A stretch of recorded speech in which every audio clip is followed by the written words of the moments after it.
Ah, que maravilha! Essa vai passar rapidinho, esses 20 minutinhos vão voar com muito conhecimento e humor aqui no meu, no seu, no nosso Carecas de Saber. O Brasil vai lançar um foguete, Cuba também vai lançar. Lança, Cuba, lança, quero ver Cuba lançar. Eba! O Brasil vai lançar um foguete, Cuba também vai lançar. Lança, Cuba, lança, quero ver Cuba lançar. Vai Cuba, vai Brasil, sucesso lá no ar. Que o povo aqui embaixo fica em palmas a vibrar. E aí, agora vai? Então tá bom. E aí, minha gente, estamos aqui então de volta para mais uma aula de atualidades e vamos falar hoje de um assunto que é um pouco polêmico. Tem gente que gosta do assunto, tem gente que detesta o assunto, tem gente que não quer nem saber do assunto, né? E é por isso mesmo, por ser polêmico, que cai no seu vestibular e que você precisa entender um pouquinho mais sobre a tal da ilha de Cuba, né? Bom, para a gente chegar na tal da Cuba de hoje, todos os problemas, a história do vai para Cuba, né? Essa coisa toda que Cuba virou um xingamento para alguns aí, a gente precisa entender então o que aconteceu antes. Bom, primeiro que assim como praticamente toda a América, né, Cuba sofreu ali lá por volta dos 1500 um processo intenso também de colonização. Então vamos começar lá de trás mesmo. Primeiro que Cuba foi descoberta pelo próprio Cristóvão Colombo. Então, na primeira viagem de Colombo, o cara descobriu a América, já descobriu Cuba. Chegou lá, curtiu uma praia bonita, né? Não tinha cassino naquela época ainda, não tinha socialismo lá, o Fidel não estava por lá, né? Então, 1492, o Cristóvão Colombo chega lá e, né, faz lá um rolê pelo Caribe e depois vai para a costa da América Central e já naquele momento aquela ilha é identificada como tendo um certo potencial. Tanto é, né, que poucos anos depois, 1519, os espanhóis vão instalar um entreposto comercial, né, e vão fundar Havana, que é a capital de Cuba de hoje. Havana vai desde ali ser um ponto muito estratégico. Por quê? Abre o mapa um pouco, aí o Google Maps, coloca um mapa da América Central, ou põe um mapa da América como um todo, sei lá. Dá uma olhada onde está Cuba no mapa. Olhou? Beleza? Por quê? Você vê, então, que Cuba está bem no meio do caminho entre a América do Norte e a América do Sul. E outra coisa, a ilha de Cuba, ela faz meio que vamos dizer assim, uma barreira, né? Seria uma porta de entrada para o Golfo do México. Então seria ali um entreposto interessante antes de entrar no Golfo do México ou acessar, por exemplo, a bacia do rio Mississippi na América do Norte. Então dali você tem vários canais importantes. O Colombo parou por ali, né, na primeira viagem, justamente porque era já também uma rota interessante atravessando o Atlântico. Quer dizer, mesmo a ligação da Europa com a América, né, Cuba seria ali um ponto bastante interessante para dali, né, você se deslocar para outros lugares. Beleza? Lembrando que no Mar do Caribe, né, tudo é lindo, maravilhoso, mas é famoso o fato de que algumas rotas pelo Caribe são complicadas para os marinheiros. Daí a história, por exemplo, né, do Triângulo das Bermudas, que todo mundo afunda lá. É uma área tropical, venta pra caramba, toda hora tem tempestade, né? Então, ali é um ponto importante. Havana está, né, próximo da saída para o Atlântico e é também um canal para entrada ali nas partes mais continentais. Então, desde o período do início da colônia, já se tornou a cidade de entreposto interessante. O Jack Sparrow com certeza parou ali, né, para comprar alguma coisa, para depois sair para outra aventura. Bom, outro fator interessante também lá do período colonial. Cuba, assim como no Brasil, sofreu ali um processo de ação de atividade agroexportadora. E, aliás, a história da agroexportação para a ilha de Cuba tem tudo a ver com o Brasil. Por quê? Volta um pouquinho para a aula de história, lá quando você ouve falar do Brasil holandês. Então, um pouquinho de aula de história agora. 1580, morre o rei lá de Portugal. Portugal fica sem rei, a Espanha vai e anexa a que é de Portugal. Então, rola o chamado período da União Ibérica. E daí? E daí que os holandeses tinham lá uns negócios com os portugueses, mas eles não se davam com os espanhóis a princípio. O que eles vão fazer? Pegar um pedaço da colônia portuguesa, do Brasil. Vão ficar com o Nordeste brasileiro, vão formar ali o Brasil holandês. Beleza, isso vai durar durante um tempo, depois os portugueses expulsam os holandeses. Você já estudou isso em aula de história? O que vai acontecer com esses holandeses? Eles vão pegar toda a sua infraestrutura instalada lá no Nordeste brasileiro para a produção de cana-de-açúcar, que era o que dava dinheiro na época, e eles vão levar para o Caribe todo um monte de coisa. Investimento, equipamento, engenhos, não sei o quê, e vão instalar em algumas ilhas que eles vão colonizar por lá, mas naquele momento eles vão negociar também os espaços junto com os espanhóis. Por quê? Porque os holandeses eles tinham muita grana e os espanhóis também, né, queriam receber esse investimento. Então Cuba vai ser uma das ilhas do Caribe que vai receber infraestrutura da Companhia das Índias Ocidentais, que eram de posse, era uma companhia comercial de posse dos holandeses. E daí? E daí que Cuba, então, começa a desenvolver a atividade de plantação de cana-de-açúcar. A mesma atividade de plantação de cana-de-açúcar que vai quebrar o Nordeste brasileiro lá por volta dos 1600 e alguma coisa. Dá para entender a relação? Então, na medida em que o Nordeste brasileiro, o litoral do Nordeste, começa a falir em termos da sua produção de açúcar, algumas das ilhas do Caribe, inclusive Cuba, começam a prosperar com essa atividade. Agora, lembrando, as atividades no período colonial, elas importavam, elas interessavam bastante para quem? Para as metrópoles, né? E principalmente para a Companhia das Índias Ocidentais, que ganhava fazendo o comércio, né, da produção lá daqui das regiões de colônia com a Europa. Beleza, o que importa disso para a aula de atualidades, minha gente? Importa saber que Cuba tem um passado colonial e um tipo de colônia que foi um tipo de colônia de exploração. Significa que, por volta do século XIX, o que havia ali? Primeiro, Cuba ainda era uma colônia. Segundo, você tinha uma diferença social muito grande entre uma pequena parte da população, que era uma elite branca proprietária, e uma grande parcela da população que era ou indígena, uma minoria que ficou inclusive, e uma grande maioria de população negra que era, né, o trabalhador escravo, né, que foi trazido para trabalhar na plantação de cana-de-açúcar. Modelo Nordeste brasileiro. Tudo bem? Bom, aí, século XIX. Lembra, também, tudo isso é um pouquinho de aula de história por hora, né? Lembra que século XVIII, você tem o movimento iluminista, a ideia da liberdade, não sei o que tanto. Você teve lá a independência dos Estados Unidos, Revolução Francesa, e o mundo está se transformando. E no começo do século XIX, está polvilhando de independência aí nas várias regiões da América. Então você tem, depois da independência dos Estados Unidos, você tem um conjunto, né, de independências das regiões que eram da colônia da Espanha e depois a própria colônia portuguesa, né, que vai virar o Brasil. Então, beleza? Então, esse mesmo movimento do iluminismo, né, do pró-independência e tudo mais, ele também vai parar lá em Cuba até um certo momento. A princípio, olha só que interessante, a princípio, a elite cubana queria se separar da Espanha, quer dizer, queria a sua independência da Espanha, mas queria ser anexada ao território dos Estados Unidos da América, no processo que os Estados Unidos estão fazendo lá a sua expansão para o oeste. O Texas, né, decidiu ser anexado aos Estados Unidos, e o grupo lá de latifundiários, que era quem mandava mesmo na ilha de Cuba, né, tenta também se anexar aos Estados Unidos, mas não rola, porque em determinado momento, guerra de secessão, os Estados Unidos vai abolir a escravidão, e os caras gostavam de escravidão, eles eram escravistas.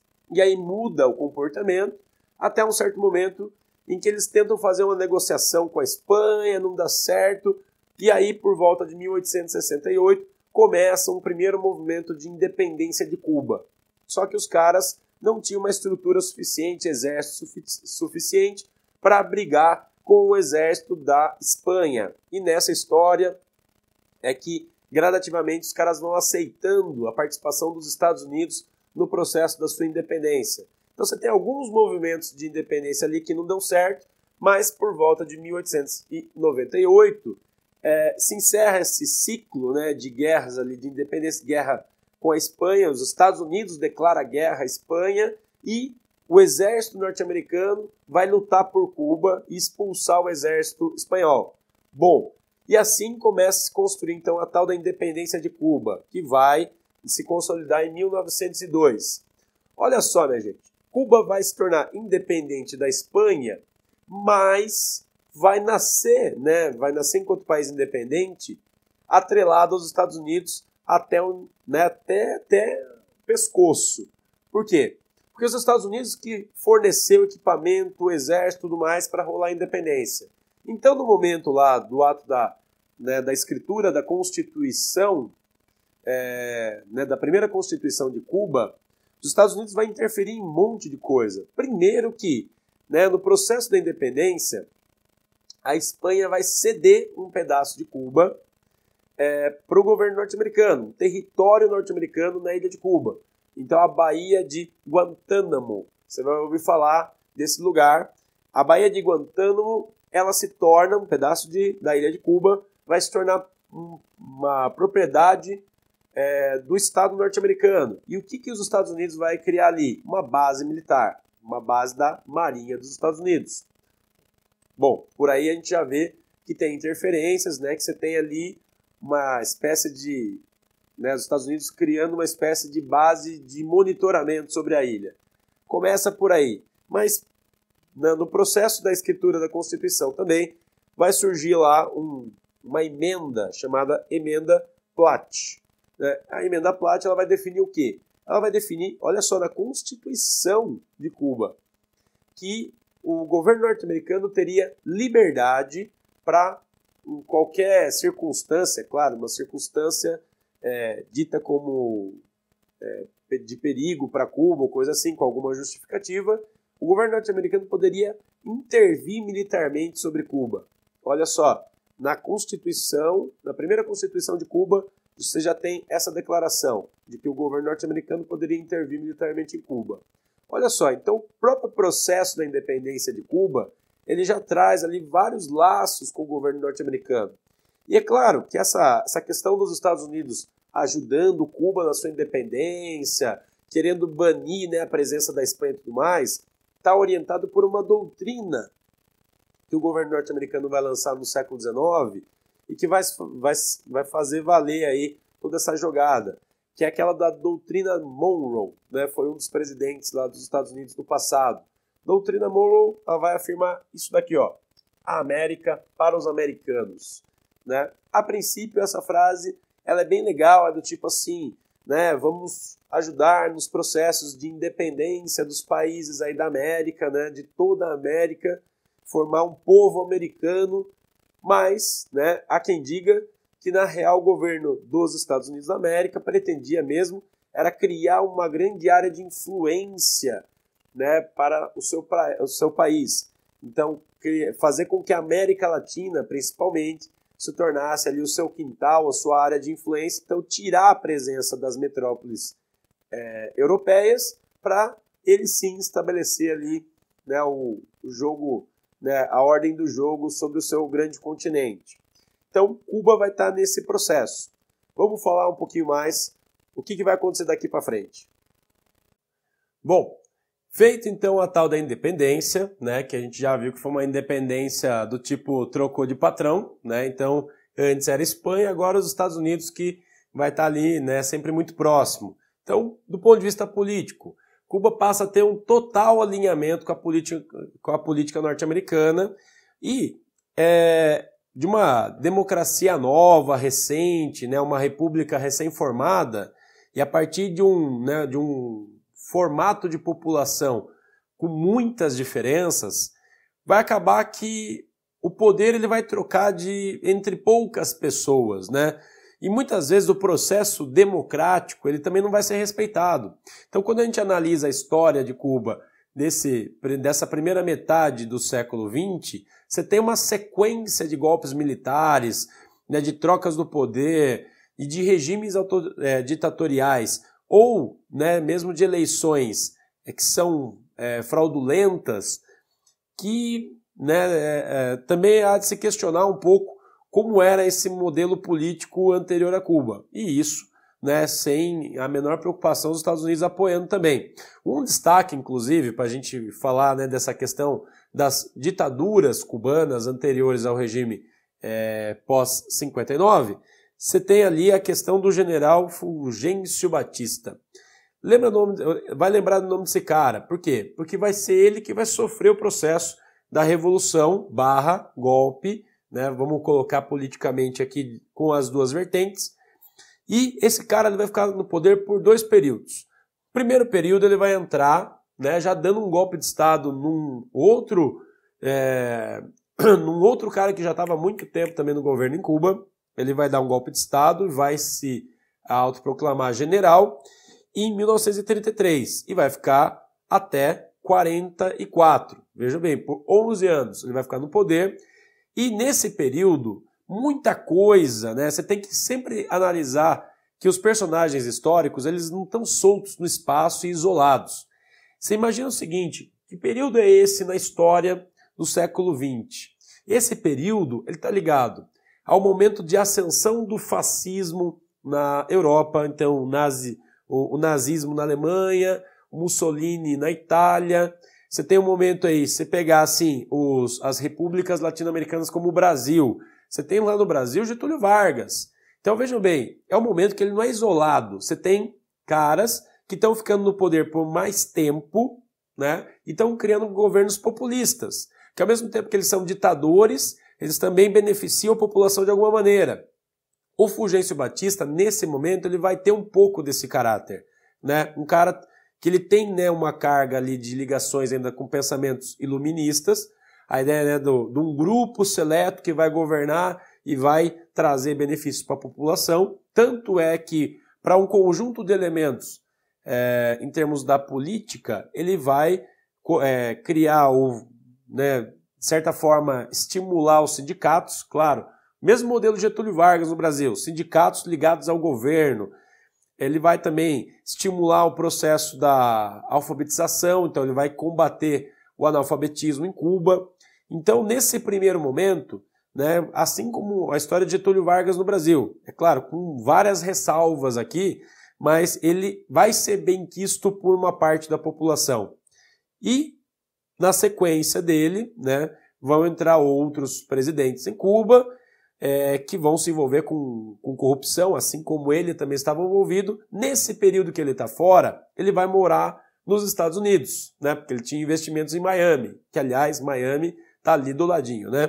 E aí, então, ele dá um segundo golpe de Estado em 52, volta ao poder, se instala durante um tempo maior. Esse é um período, né, que politicamente ele vai ser mais rigoroso no combate aos seus oponentes.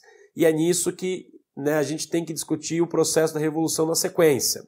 Bom, o fato é, politicamente, antes da Revolução, né, da Revolução com Fidel Castro e mais todos os seus companheiros, politicamente Cuba era um país alinhado aos Estados Unidos, mas com uma democracia muito frágil, cheio de também regimes ditatoriais pró-Estados Unidos, vamos colocar assim, mais para a direita, né?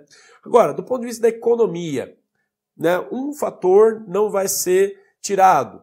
Lembra aquele mesmo fator econômico lá do período colonial? Agroexportação? Pois bem, não é à toa que até hoje Cuba é bastante conhecida pelos seus charutos, né? Os charutos cubanos são famosos pelo mundo, porque lá você tem uma grande produção de tabaco, de fato, e não só a produção, né, a plantação de tabaco, mas a produção do charuto em si.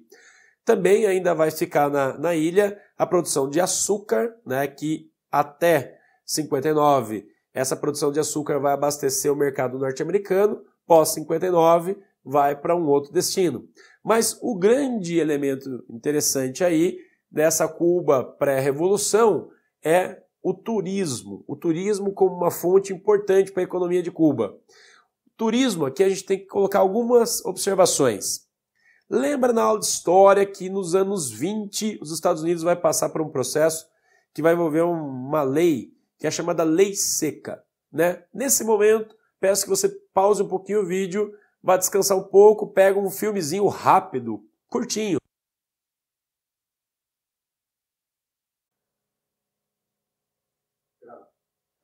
Bom, deu aquela pausa? É o seguinte. Você vai fazer o seguinte, você vai assistir um filminho curto. Poderoso Chefão. Curtinho, sim, dá pra ver assim no intervalo do jogo. Nada, puta filmão. Mas assiste, vale a pena. Por quê? Vai te dar também um panorama, né? É legal você pegar assim, né, no momento de descontração, assiste um filme tipo pensando na matéria, entendeu? Você vai ver o seguinte, os caras são gangsters, né, lá dos Estados Unidos. E nos anos 20, essa galera ganhou muita grana vendendo bebida escondido. Por quê? Porque o governo federal proibiu o comércio legal de bebida. E é nesse momento, então, que esses caras, né, os gangsters norte-americanos, a máfia, que a gente ouve falar por aí, começou a ganhar uma grana forte vendendo bebida escondido. E aí tinha que limpar essa grana, tinha que lavar o dinheiro. Onde que essa galera começava a investir?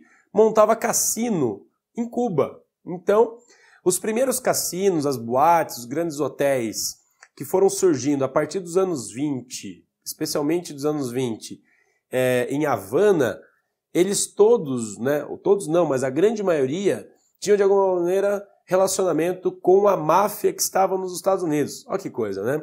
Bom, o fato é que esse turismo de entretenimento adulto, ele levantou, né, a economia de Cuba durante esse período anterior aí a 59. Então, quando você analisa, né, os índices econômicos de Cuba antes de 59, você pega lá, só tem índice bom, cara. Você pega assim, Cuba acho que era a 29ª economia do mundo, né? Pô, 29ª não significa nada. Não, para uma ilha do Caribe significava, assim, né? Então, Cuba tinha um status de economia forte. Você tinha lá o índice de alfabetização, Cuba tinha mais ou menos 70% da população alfabetizada. Por quê? Porque já tinham rolado umas políticas públicas, né, de combate ao analfabetismo. Existia uma boa infraestrutura. Nos anos 50 tinha muito mais cinema em Havana do que, sei lá, em Nova York. Então, assim, você pega vários sites, vão te colocar, por exemplo, essa situação, que Havana era uma capital internacional do entretenimento. Aliás, né, você pode pensar em Havana da época com relação a uma cidade que hoje você ouve falar que tem mais ou menos o mesmo perfil, Las Vegas. Então você pega a ideia de Las Vegas hoje, né, ou já há algum tempo, né, Las Vegas como cidade do entretenimento, do cassino, do hotel, de não sei o que, de tudo mais, que a galera vai lá para pirar o cabeção, era Havana da época. Então, até os anos 50, Havana era essa cidade, né, que explodia de turismo, não sei o que, e, claro, a maior parte dos investidores eram norte-americanos. E aí tem mais, quando você vai lá para o campo, né, para as áreas de agroexportação, de plantação de açúcar ou de tabaco, também a maior parte dos proprietários também eram norte-americanos. Você vê como havia, né, um laço muito forte, não só na política, mas na economia cubana. Bom, e a questão esse é o ponto positivo, né? Você tinha ali altos índices econômicos, né? A Havana bombava, né? Era o point, né? Você queria se divertir, você ia para Havana.